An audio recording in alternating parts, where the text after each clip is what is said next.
Pada bagian ini, kita akan menjelaskan sejarah singkat tentang JavaScript-nya.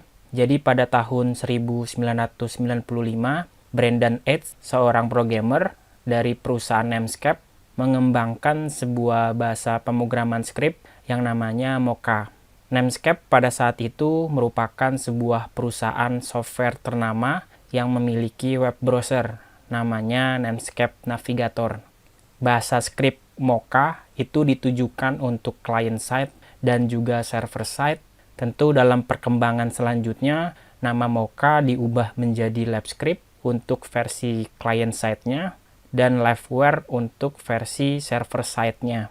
Pada saat bahasa program tersebut ingin dipublish, Namescape mengadakan kerjasama dengan Sun Microsystems untuk mengembangkan LabScript.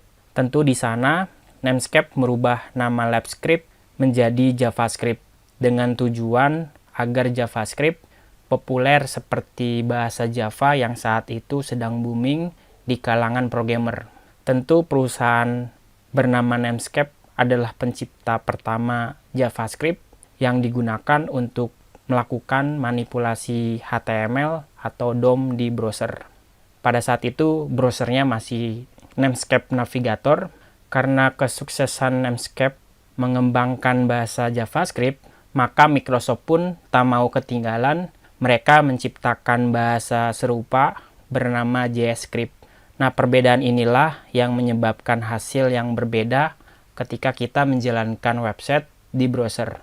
Untuk mengatasi hal tersebut, dibuatlah EMAScript yang merupakan standar dari client side, sehingga JavaScript dan JScript disepakati sebagai implementasi dari EMAScript. Namun karena JavaScript adalah bahasa yang paling pertama dibuat, maka orang-orang lebih mengistilahkan EMAScript dengan sebutan JavaScript. EMAScript sendiri sebenarnya dilahirkan dari JavaScript asli, sehingga secara fitur tidak ada perbedaan antara JavaScript dan EMAScript. Sedangkan untuk versi JScript sendiri ada sedikit perbedaan, namun masih tetap mendukung fitur-fitur yang ada di versi standar EMAScript-nya.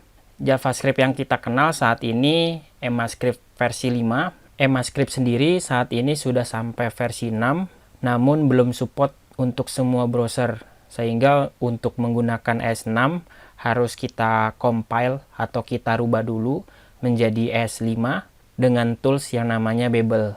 Jadi itu dia sekilas tentang sejarah dari JavaScript-nya, mulai dari Mocha sampai terbentuklah si JavaScript ini. Tentu sampai saat ini JavaScript sangat luar biasa, karena dengan belajar JavaScript kita bisa membuat berbagai platform, baik itu web, desktop, ataupun mobile. Jadi itu aja, terima kasih.